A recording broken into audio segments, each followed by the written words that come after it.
Hello guys, welcome to Pakistani unique reaction. तो कैसे हैं आप सब? मैं रनान हूं दसे बशर। हम कुछ दिन पहले एक वीडियो लेकर आए थे इंडियन पुलिस की रैंक और इंडियन और पाकिस्तानी पुलिस की रैंक और सैलरी क्या होती है वो। और आज हम देखेंगे इंडियन आर्मी और पाकिस्तानी आर्मी की रैंक्स एंड सैलरी, मतलब क्या रैंक होता है और फिर उसकी क्या सैलरी होती है। बहुत ज्यादा एक मजे का ये वीडियो होने लगा है।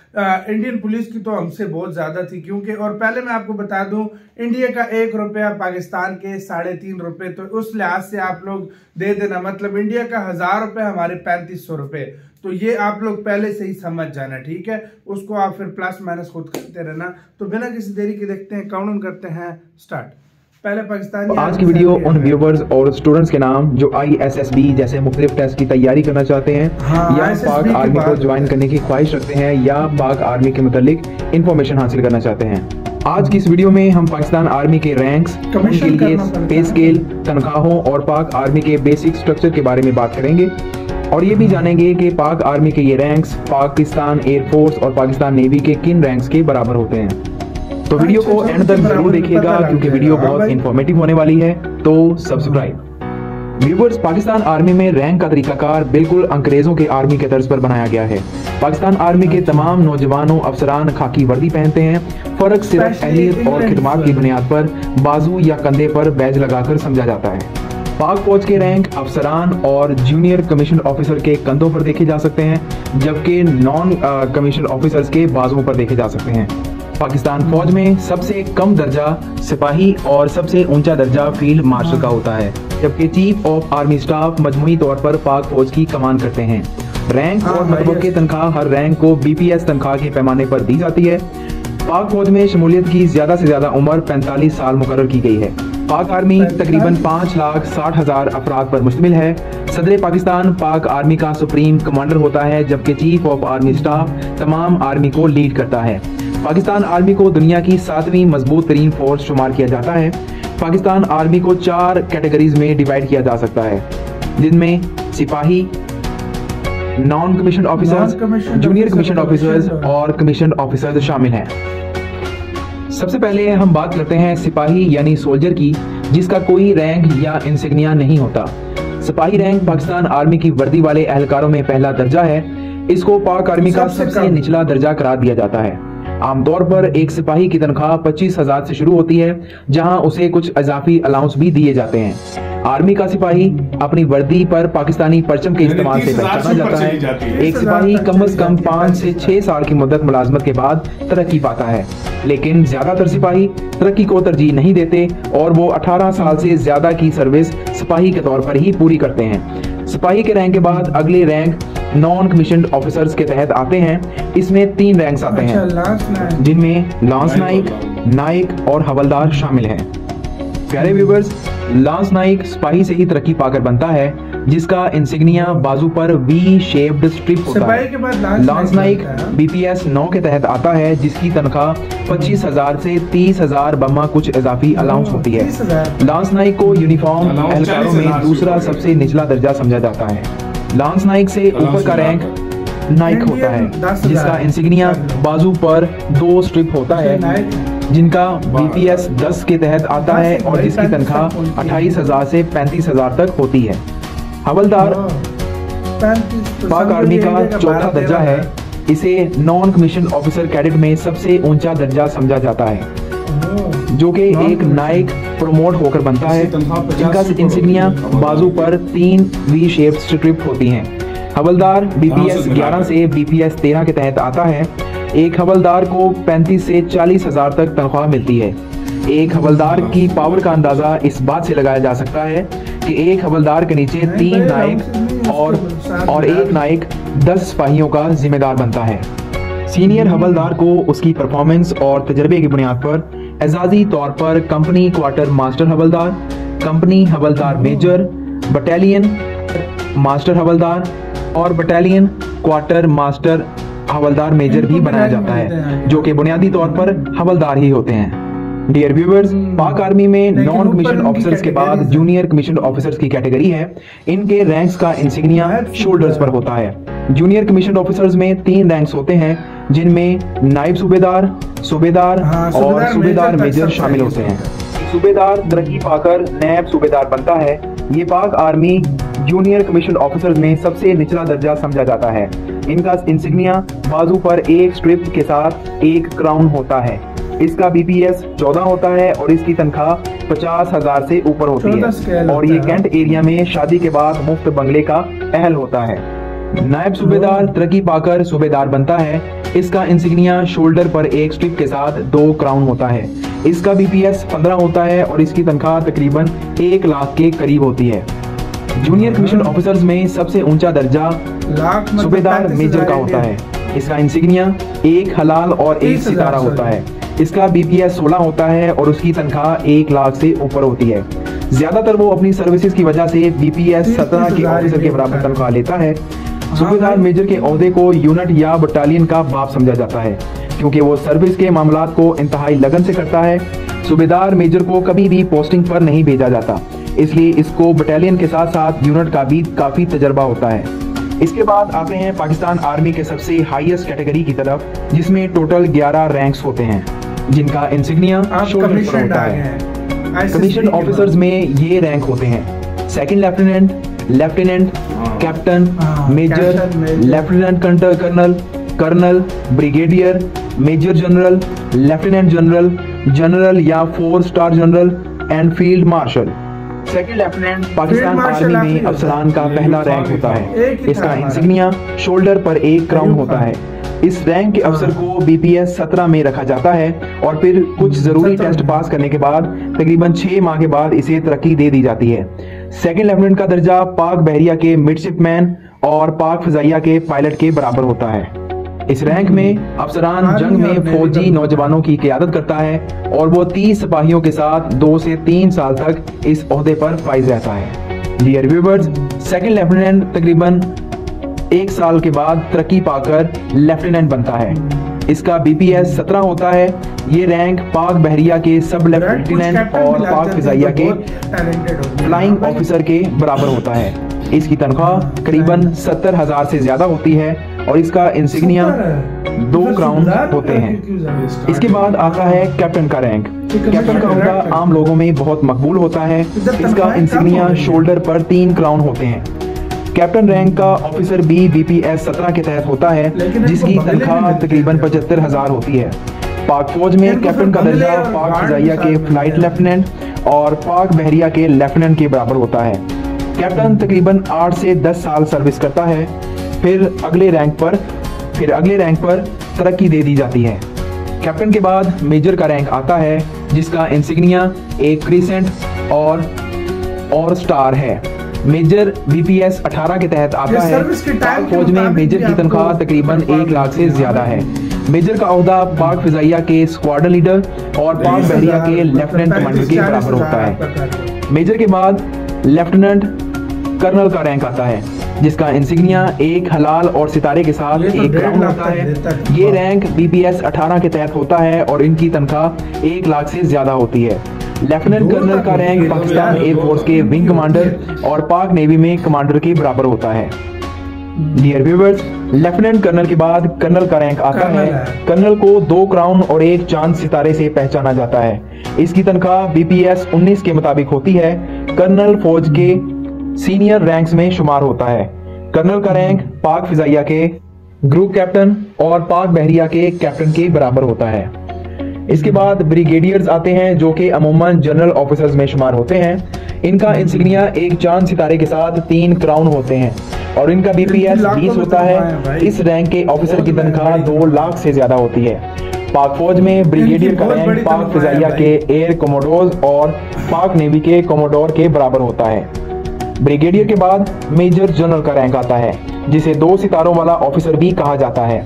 इसका इंसिग्निया एक क्राउन के साथ तलवारों के क्रॉस होता है। इसका BPS 21 होता है। मेजर जनरल का ओहदा पाक फिजाइया में एयर वाइस मार्शल और पाक बहरिया में एयर एडमिरल के बराबर होता है। दोस्तों, मेजर जनरल के बाद लेफ्टिनेंट जनरल का रैंक आता है, जिसे पाक फौज में 3 स्टार ऑफिसर के नाम से भी जाना जाता है। इसका इंसिग्निया एक चांद सितारा और बैटन होता है और इसका BPS 22 होता है। पाक फौज में लेफ्टिनेंट जनरल का रैंक पाक नेवी में वाइस एडमिरल और पाक फिजाइया में एयर मार्शल के ओहदे के बराबर होता है। इसके बाद 4 स्टार जनरल का रैंक आता है। इसका इंसिग्निया एक क्रॉस बटन, एक चांद सितारा और एक क्राउन होता है, जबकि इनका बीपीएस एपेक्स होता है। आर्मी में जनरल का ओहदा पाक फिजाइया के एयर चीफ मार्शल और पाक बहरिया के एडमिरल के बराबर होता है। डियर व्यूअर्स, इसके बाद पाक आर्मी का सबसे बड़ा रैंक फील्ड मार्शल होता है, जिसे 5 स्टार ऑफिसर्स भी कहा जाता है। पाकिस्तान आर्मी की तारीख में फील्ड मार्शल का रैंक सिर्फ जनरल अयूब खान ने हासिल किया। इसका इंसिग्निया एक क्रिसेंट स्टार और 2 क्रॉस्ड लाठियां, जिनको बलूत के पत्तों की चादर में दिखाया गया है। इनका बीपीएस एपेक्स होता है। और याद रखिए, ये रैंक सिर्फ ऐसे शख्स को दिया जाता है जो जंग जीत कर आए या 2 मुल्कों की फौज की क़यादत करे। अच्छा, 2 इस वीडियो में हम आपको बताएंगे भारतीय सेना में कौन सा पद होता है और कौन से पद में क्या रैंक होती है, कितनी सैलरी मिलती है, कितना स्टार लगते हैं, कौन सा बैज मिलता है। ये सारी जानकारी सिर्फ इस वीडियो में हम आपको बताएंगे दोस्तों। तो वीडियो को पूरा देखते रहें, बीच में स्किप बिल्कुल ना करें, आपको तभी पूरी जानकारी मिल पाएगी। चलो दोस्तों, वीडियो में देर ना करते हुए वीडियो को स्टार्ट करते हैं। Let's begin to start video. भारतीय सेना में सबसे निम्नतम पद जो दोस्तों होता है वो होता है सिपाही का। सिपाही रैंक नॉन कमीशन ऑफिसर की सबसे छोटी पोस्ट होती है। सिपाही रैंक वालों की वर्दी में किसी तरह का सिंबल या चिन्ह नहीं होता है। उनकी यूनिफॉर्म में केवल उनके रेजिडेंट का सिंबल होता है। इनका रिटायरमेंट 20 साल की सर्विस पूरी होने के बाद हो जाता है। और अगर सिपाही की सैलरी की बात की जाए तो इनकी पे स्केल के अनुसार 5200 रुपए से लेकर 20,200 रुपए इनकी पे स्केल है, स्टार्टिंग सैलरी है। और अगर इनकी इन हैंड सैलरी की बात की जाए 25,000 इनकी इन हैंड सैलरी है। इनको 11% डीए मिलता है दोस्तों। तो सिपाही का बाद हमारा अगला पद होता है वो होता है लांस नाइक का। यदि बात की जाए लांस नाइक की तो नाइक के बाद ये छोटा पद होता है। इनके लेफ्ट साइड में एक स्ट्रिप होती है। लांस नाइक का रिटायरमेंट 22 साल की सर्विस पूरी होने के बाद हो जाता है दोस्तों। और अगर इनकी लांस नाइक की सैलरी की बात की जाए तो इनका स्टार्टिंग पे स्केल 5200 से लेकर 20,200 रुपए तक है। और इनकी इनहैंड सैलरी की बात की जाए तो 30,000 रुपए इनकी इनहैंड सैलरी है, प्लस इनको 11% डीए मिलता है दोस्तों। लांस नाइक पद के बाद जो हमारा अगला पद होता है वो होता है दोस्तों नाइक का। नाइक की रैंक हवलदार के बाद और लांस नाइक से बड़ी होती है। इनकी वर्दी पर वी शेप की 2 स्ट्रिप्स होती हैं। यदि बात की जाए इनके रिटायरमेंट की तो नाइक का रिटायरमेंट 22 साल की सर्विस पूरी होने के बाद हो जाता है दोस्तों। और इनकी सैलरी की बात की जाए तो नाइक का स्टार्टिंग पे स्केल 5200 रुपए से लेकर 20,200 तक है। और इनकी इनहैंड सैलरी की बात की जाए तो लगभग 35,000 इनहैंड सैलरी प्लस 11% डीए इनको मिलता है दोस्तों। नाइक के बाद जो हमारा अगला पद होता है वो होता है हवलदार का पद। हवलदार को नॉन कमीशन ऑफिसर की कैटेगरी में शामिल किया जाता है। जितने भी सिपाही होते हैं उनके प्रमोशन के आधार पर इसका सिलेक्शन किया जाता है। नॉन कमीशन ऑफिसर में सबसे बड़ा पद हवलदार का होता है। इनकी वर्दी पर लाल पीले रंग की 3 स्ट्रिप्स लगी होती हैं जो कि वी शेप की होती हैं। जानकारी के लिए बता दें, हवलदार का रिटायरमेंट 24 साल की सर्विस के बाद कर दिया जाता है दोस्तों। और अगर इनकी सैलरी की बात की जाए तो 5200 से 20,200 रुपए इनकी पे स्केल है। और अगर इनकी इनहैंड सैलरी की बात की जाए तो 40,000 रुपए इनकी इनहैंड सैलरी प्लस 11% इनको डीए मिलता है दोस्तों। हवलदार के बाद जो हमारा अगला पद होता है वो होता है नायब सूबेदार का। नायब सूबेदार जूनियर कमीशन ऑफिसर की पहली सीढ़ी है। सूबेदार के बाद नायब सूबेदार की रैंक होती है। नायब सूबेदार की पहचान यह होती है कि इनकी वर्दी में 5 मुख वाला स्टार होता है, साथ ही इसमें लाल और पीले रंग की पट्टी होती है। इस रैंक के अधिकारी 28 साल के बाद रिटायर हो जाते हैं दोस्तों। और अगर इनकी सैलरी की बात की जाए तो इनका पे स्केल 9300 रुपए से लेकर 34,800 रुपए इनकी पे स्केल है। और इनकी इनहैंड सैलरी की बात की जाए तो 45,000 इनकी इनहैंड सैलरी प्लस 11% डीए इनको मिलता है दोस्तों। सूबेदार के बाद जो हमारा अगला पद होता है दोस्तों वो होता है सूबेदार का। सूबेदार की रैंक नायब सूबेदार से बड़ी रैंक है। ये जूनियर कमीशन ऑफिसर की कैटेगरी में शामिल हैं। सूबेदार की वर्दी पर 2-2 स्टार लगे होते हैं और 2-2 लाल स्ट्रिप के बीच एक पीले रंग की स्ट्रिप होती है। ये केवल 52 साल तक सर्विस कर सकते हैं। बता दें 30 साल की सर्विस के बाद जेसीओ पद पर सूबेदार रैंक पर तैनात ऑफिसर रिटायर्ड हो जाता है दोस्तों। और अगर इनकी सैलरी की बात की जाए दोस्तों तो इनकी सैलरी 9300 से लेकर 34,800 रुपए इनकी पे स्केल है। और इनकी इनहैंड सैलरी की बात की जाए तो 50,000 रुपए इनकी इनहैंड सैलरी प्लस 11% इनको डीए मिलता है दोस्तों। सूबेदार के बाद जो हमारा अगला पद होता है वो होता है सूबेदार रैंक का। जूनियर कमीशन ऑफिसर रैंक की बात की जाए तो सूबेदार मेजर जूनियर अधिकारी पद में सबसे हाई लेवल की रैंक है। सूबेदार मेजर रैंक को जूनियर कमीशन ऑफिसर की लास्ट सीढ़ी कह सकते हैं, क्योंकि इसके बाद यदि आपको रैंक मिलती है तो आप सीनियर कमीशन ऑफिसर में शामिल हो जाते हैं दोस्तों। अगर सूबेदार मेजर की सैलरी की बात की जाए तो इनका वेतनमान पे स्केल 9300 रुपए से लेकर 34,000 रुपए 800 तक है। और इनकी एनहेंस सैलरी की बात की जाए दोस्तों 65,000 यानी कि 65,000 रुपए इनकी सैलरी है, प्लस इनको 11% डीए मिलता है दोस्तों। सूबेदार मेजर के बाद जो हमारा अगला पद होता है वो होता है लेफ्टिनेंट का। कमीशन होने के बाद लेफ्टिनेंट इंडियन आर्मी में मिलने वाली पहली रैंक है। एक ऑफिसर बनने की शुरुआत ही लेफ्टिनेंट रैंक से होती है।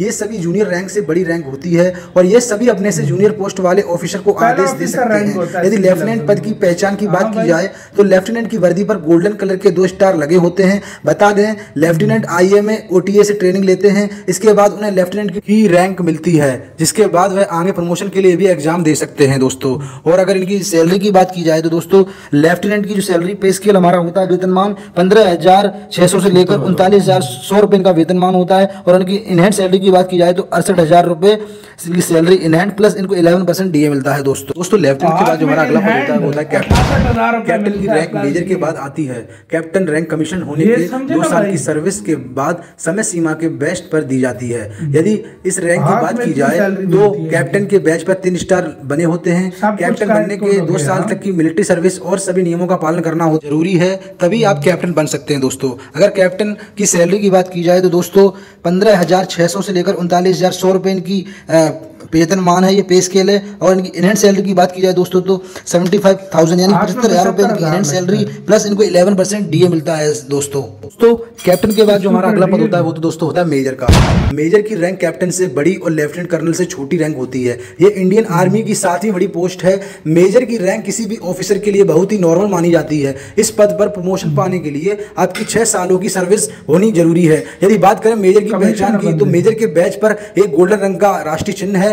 इसी के साथ इस पोस्ट के लिए पार्ट B का पेपर पास करना भी जरूरी होता है दोस्तों। और अगर मेजर की सैलरी की बात की जाए दोस्तों तो इनकी पे स्केल वेतनमान 15,600 से लेकर 39,100 रुपए है। और इनकी अगर इनहैंड सैलरी की बात की जाए तो 1 लाख रुपए इनकी इनहैंड सैलरी, प्लस इनको 11% डीए मिलता है दोस्तों। मेजर के बाद जो हमारा अगला पद होता है दोस्तों वो होता है लेफ्टिनेंट कर्नल का। दोस्तों यदि आप सीनियर कमीशन ऑफिसर की रैंक में आना चाहते हैं तो बता दें लेफ्टिनेंट कर्नल सीनियर ऑफिसर बनने की पहली सीढ़ी है।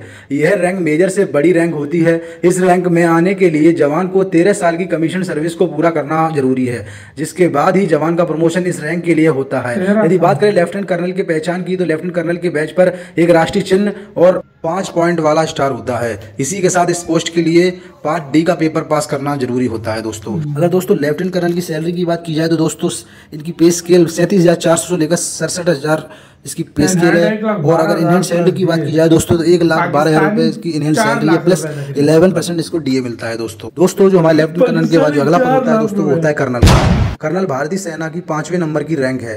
ये रैंक एक सीनियर कमीशन ऑफिसर की रैंक है। कर्नल अधिकारी की वर्दी में उनके सोल्जर पर गोल्डन रंग का अशोक स्तंभ के साथ दोनों कंधों पर 2 स्टार लगे हुए हैं। इसी के साथ अधिकारी के कलर में मेहरून रंग का पैच भी है। जानकारी के लिए बता दें कि यह रैंक इंडियन नेवी और इंडियन एयरफोर्स के कैप्टन के बराबर है और ये पद कर्नल हाईएस्ट और सेकंड हाईएस्ट फील्ड है। इसमें आपको 15 साल तक की सेवा करनी जरूरी है, तभी आप कर्नल बन सकते हैं। कर्नल पद पर ऑफिसर को 54 साल बाद रिटायर कर दिया जाता है दोस्तों। और अगर कर्नल की सैलरी की बात की जाए तो दोस्तों पे स्केल 37,400 रुपए से लेकर 67,000 रुपए पे स्केल है। और इनहैंड सैलरी की बात की जाए दोस्तों 1,30,000 रुपए इनहैंड सैलरी, प्लस 11% इसको डीए मिलता है दोस्तों। कर्नल के बाद जो हमारा अगला पद होता है दोस्तों वो होता है ब्रिगेडियर का।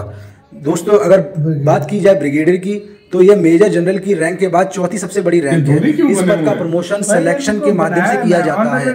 ब्रिगेडियर की वर्दी पर शोल्डर में एक अशोक स्तंभ और 3 स्टार लगे होते हैं। यह रैंक उसी अधिकारी को मिलती है जिसने 25 साल की कमीशन सेवा की है। इस रैंक पर ऑफिसर 56 साल तक सर्विस करते हैं, जिसके बाद वह रिटायर हो जाते हैं दोस्तों। और अगर बात करें ब्रिगेडियर की सैलरी की दोस्तों तो इसका वेतनमान 37,400 रुपए से लेकर 67,000 रुपए इसका वेतनमान है।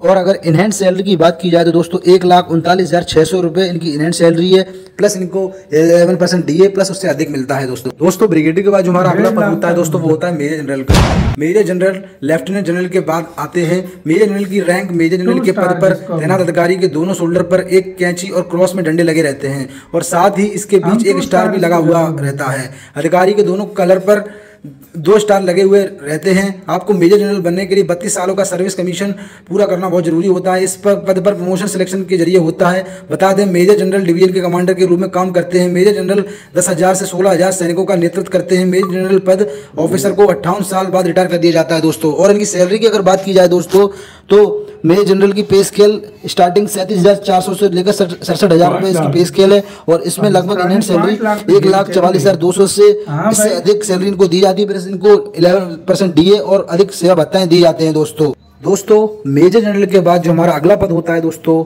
लास्ट पद होता है जहां तक हर कोई नहीं पहुंच पाता है दोस्तों, वो पद होता है लेफ्टिनेंट जनरल का। लेफ्टिनेंट जनरल की पोस्ट जनरल के बाद आती है। यह सेना की सबसे दूसरी रैंक होती है, सबसे बड़ी। Lieutenant general officer Indian army का नेतृत्व करती है, जिसके अंडर 60 से 70,000 सैनिक होते हैं। जानकारी के लिए बता दें दोस्तों, लेफ्टिनेंट जनरल को 36 साल की कमीशन सर्विस के बाद सिलेक्ट किया जाता है। बता दें, lieutenant general vice chief of army staff या आर्मी कमांडर की पोस्ट भी संभाल सकते हैं। दोस्तों लेफ्टिनेंट जनरल की अगर सैलरी की बात की जाए तो दोस्तों इनकी पे स्केल 37,400 रुपए से लेकर 67,000 रुपए इनकी पे स्केल है। और यह इनकी सैलरी इन हैंड की बात की जाए तो दोस्तों 1,82,400 रुपए से लेकर अधिक इनकी सैलरी इनकी होती है दोस्तों। और इनको अन्य बहुत सारे भत्ते और 11% डीए इनको मिलता है दोस्तों। इस पोस्ट के बाद दोस्तों एक पोस्ट होता है, वो होता है जनरल का। जनरल के पद तक हर कोई नहीं पहुंच पाता दोस्तों, ये लास्ट पद होता है जहां तक ये पहुंच सकते हैं दोस्तों। ये आखिरी पद है भाई, देख लो अब ये जनरल का। इसके बाद सीडीएस भी है, सीडीएस है वो भाई, उसके फिर वो उसके अंडर तीनों आ जाती है, उसके अंडर तीनों आ जाती है। आर्मी के फिलहाल रैंक बताए हुए, उसके अंदर तीनों आ जाते हैं ना।